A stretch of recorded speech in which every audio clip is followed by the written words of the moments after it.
Assalamualaikum warahmatullahi wabarakatuh. Selamat malam semuanya.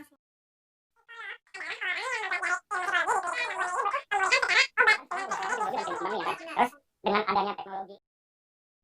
Nah, memang itu adalah di apa ya di zaman yang sekarang itu cara kita buat buat beradaptasi sama zaman untuk mempermudah akses buat orang cerita karena di zaman sekarang bisa jadi nih asumsiku ya dengan tantangan yang makin besar dengan dunia yang makin terus berubah bisa jadi tingkat kecemasan, tingkat distress orang bakalan makin tinggi dan makin pengen pengen cerita gitu loh. Nah, sebenarnya teknologi ini ya ada bagusnya. Bagusnya adalah ia ngebantu memudahkan akses orang untuk bisa cerita dengan mudah tanpa harus mendatangi orang tertentu. Jadi misalnya kamu capek, kamu jenuh, kamu ngerasa kamu stres di stres nih.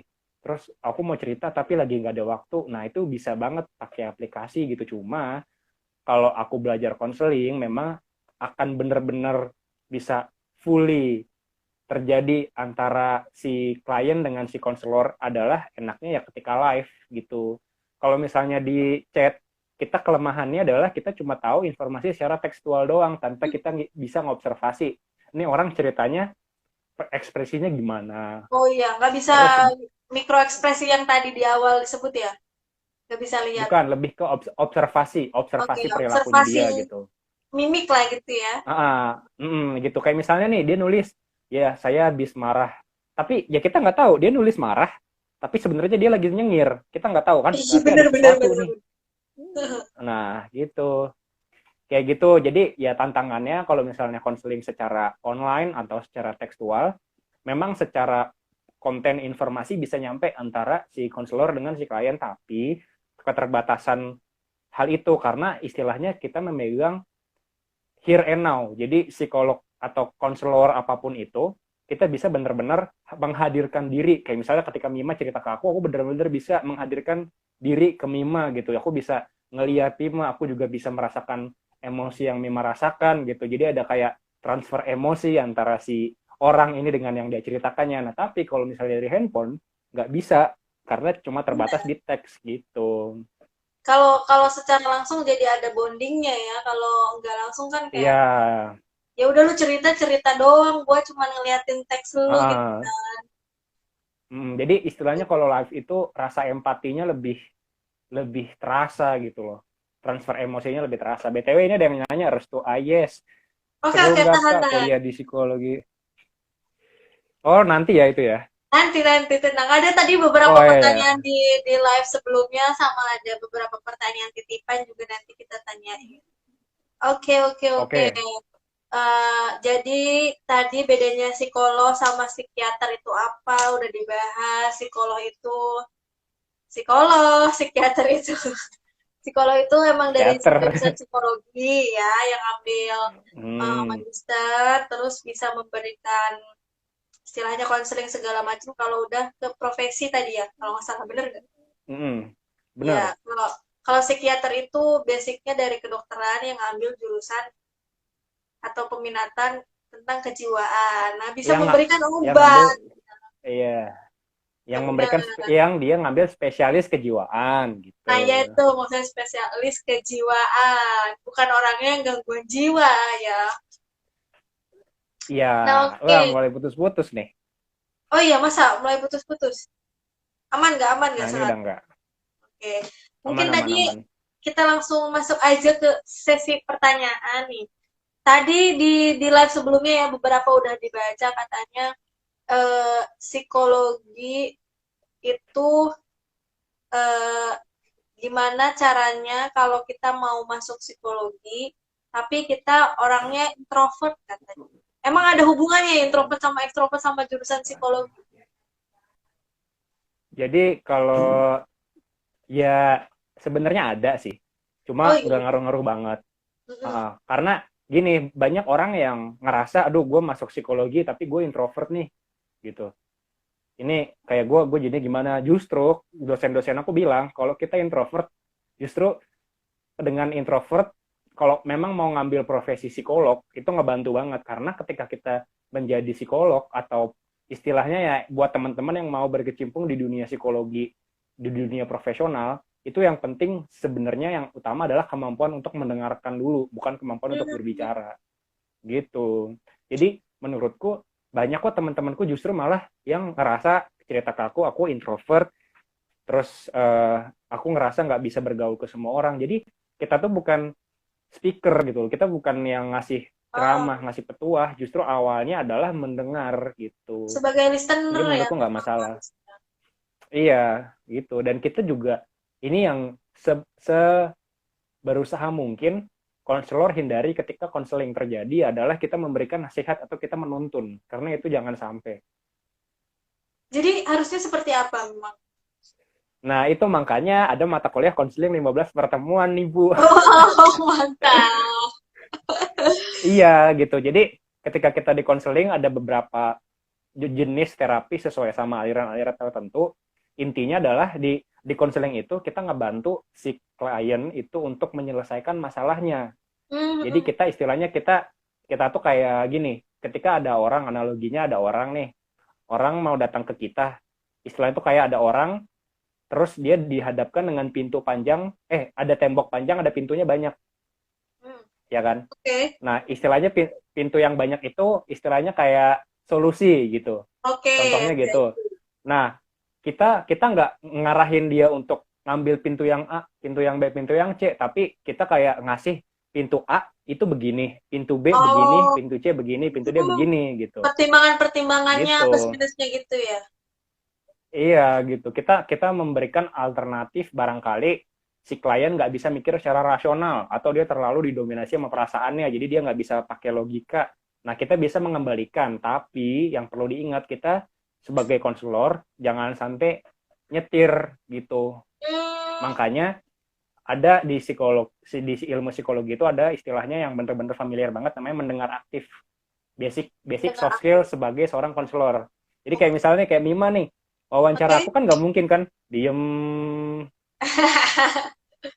Ya nggak mungkin gitu kan, tapi oh gitu ya, terus gitu. Nah itu biar orang sebenarnya yang bagian cerita dari juga jadi nambah apa lebih nyaman kali ya. Jadi kan iya. kalau misalkan yang ngedengerinnya diem-diem, di bocah dengerin gua kagak ya gitu kali. Iya gitu. Itu menurut keilmuan psikologi sangat berpengaruh ketika proses konseling. Jadi kita bener-bener ya tadi ya here and now sama keadaan. Nah kalau misalnya konselingnya via HP, kita kan nggak bisa begitu kan. Bener-bener. Terus kayak ngangguk deh, sesimpel kita ngangguk, sesimpel kita melihat matanya waktu dia cerita, itu basic soft skill banget gitu.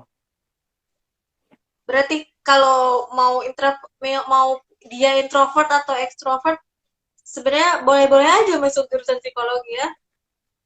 Memang ya, ibu yang nggak ada yang ngelarang. Emang ada misalnya nih mau gue masuk psikologi nih, jurusannya IPA, nilai sekian, kepribadian ekstrovert lah, masa begitu? Nggak bisa dong. Nggak bisa. Oh iya nih, ini pertanyaan Mima pribadi ya. Kan kemarin kalau tahulah ada seorang influencer yang klarifikasi kayak gue tuh introvert gitu, tapi ternyata dia di depan publik kayak bukan anak introvert. Itu kalau menurut pandangan anak psikolog kayak gimana tuh? Anak psikologi. Nah, apakah ini memang ada kepribadian seperti itu? Gini Mima, aku dari tadi pas kita awal berbincangan, aku pengen orang-orang ketika memahami suatu konteks atau dia ngomong konteksnya itu back to basic dulu gitu. Misal dia ngomong, iya. Jadi kayak misalnya kita ngomong psikologi, kita tahu artinya psikologi itu dari psike dan logos. Kita ngomongin sosiologi, tahu artinya sosios dan logos. Sama. Ketika kita ngomong introvert, sebenarnya tahu nggak sih introvert artinya apa gitu. Nah, jadi orang-orang tuh suka mensalahartikan kalau introvert itu adalah orang yang nggak suka bergaul. Tertutup. Terus ekstrovert adalah ekstrovert yang nyablak gitu.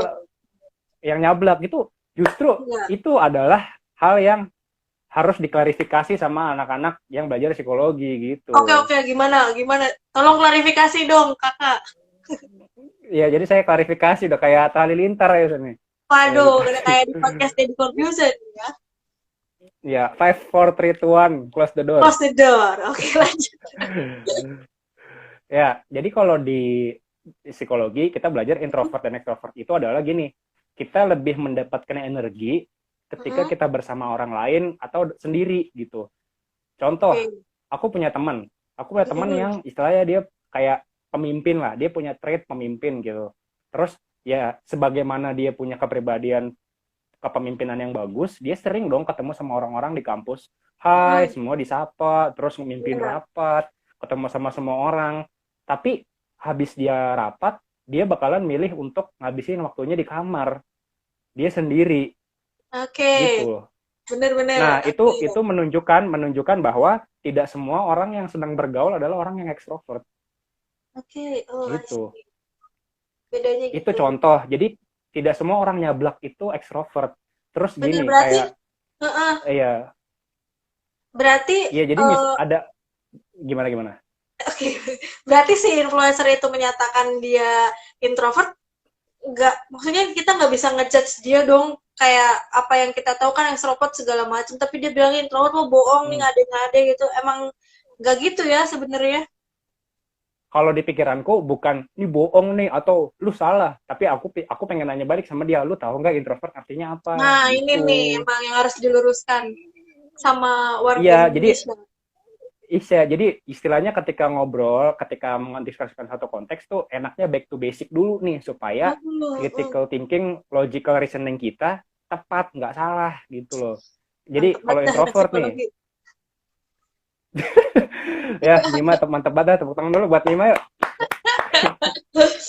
Wah, terima kasih 6 juta orang.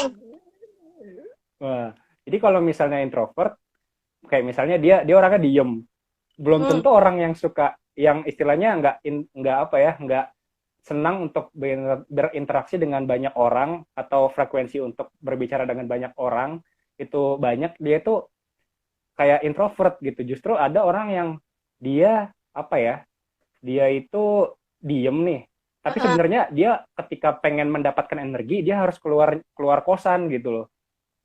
Oh Gitu, iya dia benar. dia harus ketemu orang Iya, dulu, dia harus ketemu benar-benar. orang untuk bisa dapat motivasi buat dapat energi. Nah, itu ekstrovert padahal dia secara trait, secara sifat dasar dia orangnya dieman gitu. Jadi jangan dipukul Oke. rata ya teman-teman, apalagi teman-teman yang mau masuk psikologi ya, jangan jangan kayak introvert diam, ekstrovert jablak. Tidak seperti itu. Tidak seperti Nggak itu gitu ya, Nono. memang. Wah, terima kasih Suhu menjadi dapat pencerahannya ekstrovert itu apa, introvert itu Iya, apa ya. Jangan iya asal ngejudge simpelnya. orang introvert ini orang ekstrovert gitu ya. Iya, Oke kayak nih. misalnya nih, kadang aku Ah, keganggu banget nih, ini sekedar cerita ya. iya Kenapa iya. sih tuh dia biarin aja, dia kan introvert lah. Emang dia lu tahu dia dia emang introvert apa enggak gitu, itu sih yang kayak Kalau anak orang-orang psikologi di jadi lah, kampus. ini asal ngomong gitu kan, jadi tahu siapa yang salah siapa yang bener ya. Ya Aduh. di kampus kita belajarnya gitu sih, jadi ya jangan sekedar berasumsi lah gitu, ada Hmm. segala sesuatu ada dasarnya gitu, begitu, back to Oke. basic. Terus nih tadi ada yang nanya nih dari Kak Ayes. KS dulu ya, Mbak Ratu. Tadi sebenarnya kuliah di psikologi Undip itu seru nggak? Seru nggak, Kak? Jujur aja. Seru. Serunya kayak gimana? Seru aja, seru banget. Seru. Ini aku mulai pelan-pelan ngerambah ke dunia yang di luar keilmuan ya. Mm-mm. Jadi kalau di kampus di psikologi Undip itu sarana pengembangan dirinya tuh bermacam-macam gitu. Mm-mm. Kayak misalnya ada BEM, ada Senat, ada, iya kan, buat Ya, ya. teman-teman yang belum tahu, jadi BEM sama Senat tuh kayak OSIS sama MTK-nya di sekolah gitu. Mm-mm. Terus ada psikologi apa ya, psikologi hijau UKMF, Uh, pencinta lingkungan psikologi Undip. uh. Ada anak lingkungan juga Terus ya. ada, iya dong, kita nggak cuma baca buku di ruangan dong, kita juga Oh ke iya. alam gitu. Justru ada penelitiannya, kayak misalnya tingkat resiliensi orang-orang pencinta alam gitu, kok Uh, penelitiannya banyak kayak bisa gitu. jadi skripsi juga ya. Iya gitu. Terus selain dari pencinta alam tuh ada psikovokalista di paduan suara. Oh, benar-benar. Terus psikopop, psikologi sporty people buat teman-teman yang suka olahraga. Terus ada independence untuk yang senang nari. Terus ada UKMF kerohanian kayak yang Kristen dan Katolik sama yang Muslim juga ada, sama kajian psikologi Islami juga ada. Jadi Hmm. memang terlepas dari keilmuan kita yang memang sangat sakti ini, ya Buset. sombong sekali. Sakti mendraguna Jadi memang. ya kita tuh juga punya sarana pengembangan diri yang bagus untuk teman-teman yang pengen nge-explore diri di psikologi Undip kebetulan gitu.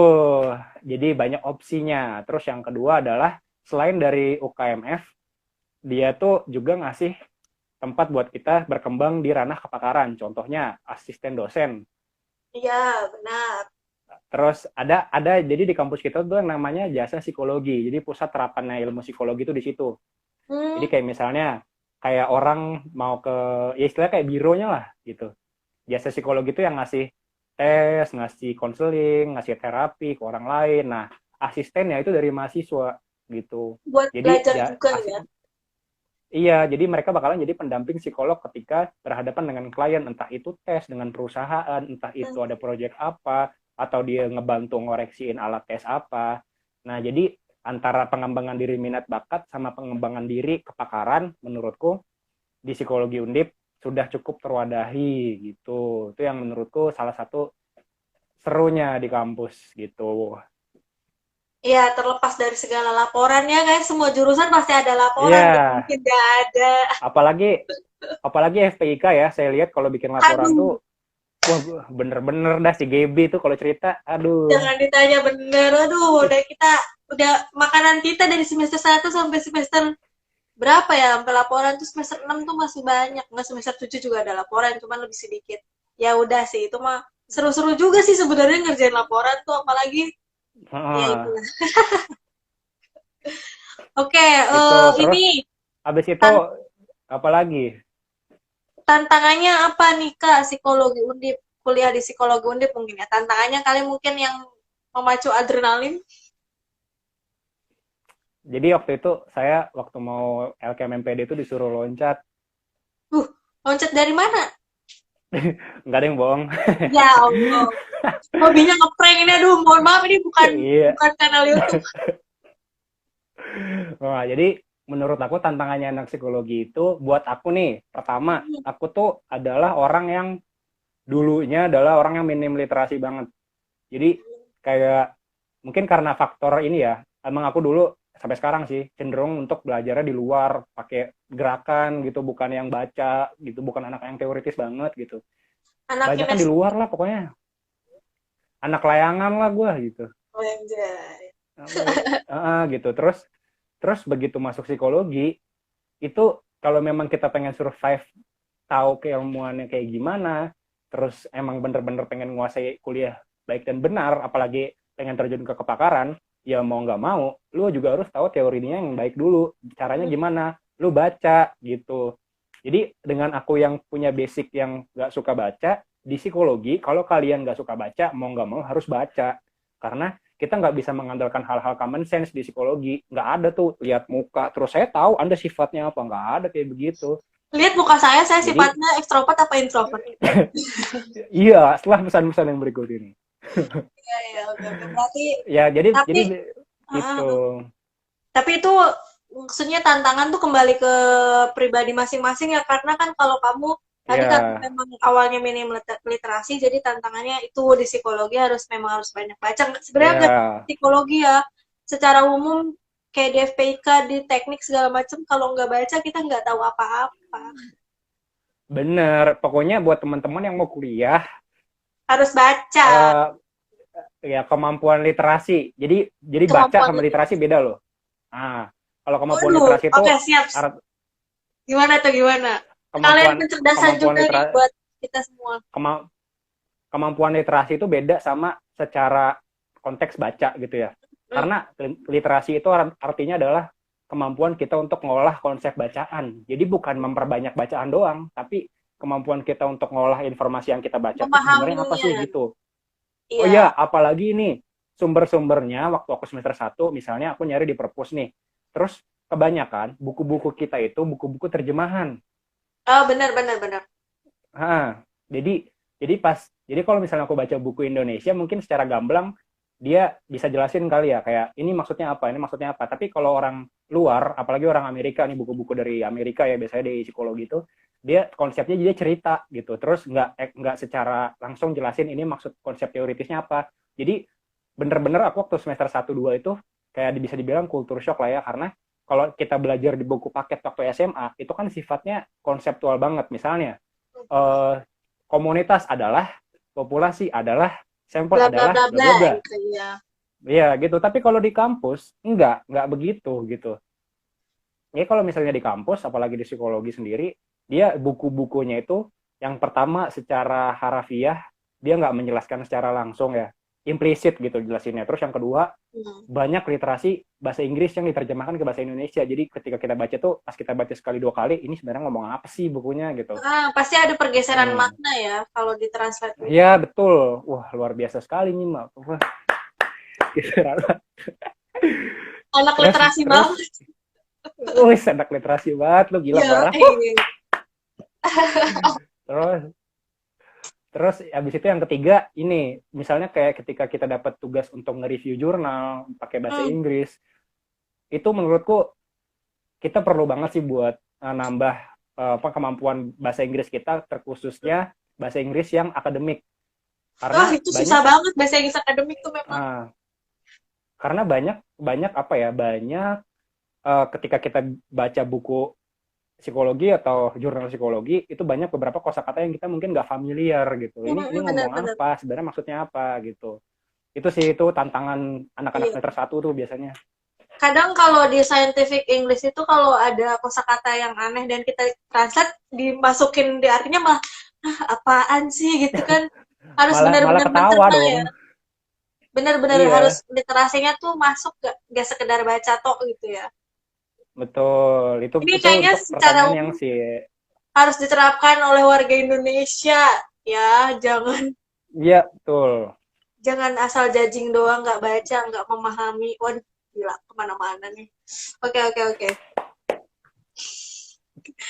Terus nih ada dari pertanyaan Mbak Ratu tadi, wah udah agak jauh ya.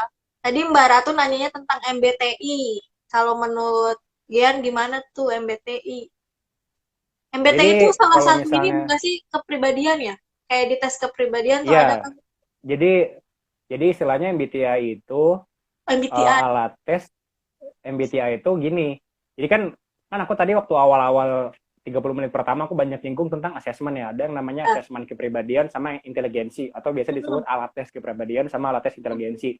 Nah, sebenarnya MBTI itu bukan alat tes yang secara ilmiah dipakai untuk mendiagnosa kepribadian gitu. Bukan secara valid, cuma memang apa ya, jelasinnya gimana ya? Pokoknya dia turunan dari, ada tokoh namanya Carl Jung. Dia pokoknya turunnya banyak banget tuh. Terus dia membuat itu untuk menjadi klasifikasi dari kepribadian kita seperti apa. Bisa kalau misalnya dipakai untuk kayak nentuin kita ekstrovert atau introvert, terus Nah itu banyak tuh yang kecenderungannya. online. Cuma itu sebenarnya ya ada standar ilmiahnya, cuma itu tidak dipakai untuk sebagai dasar asesmen kepribadian gitu. Kayak misalnya dalam perusahaan atau mau seleksi polisi atau seleksi militer, itu memang masuk ke ranah asesmen yang konteksnya ke personality ya. Cuma itu bukan bagian dari asesmen psikodiagnostika, bukan. MBTI itu bukan gitu. Oke.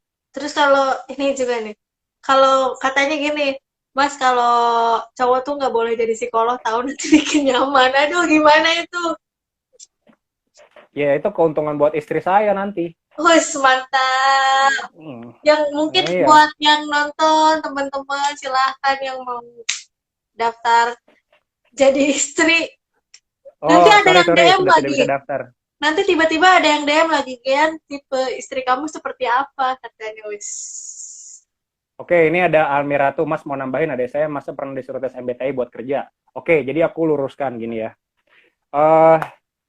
Tes MBTI untuk kerja itu dipakai bukan untuk mengungkap dinamika psikologis orang gitu. Dalam arti, misal nih, kan biasanya kalau masuk ke perusahaan atau seleksi apa, itu ada tes yang kayak misalnya ngitung angka. Kalau kamu pernah lihat tuh tes Kraepelin sama Pauli, ngitung angka dari atas ke bawah, koran gitu kan.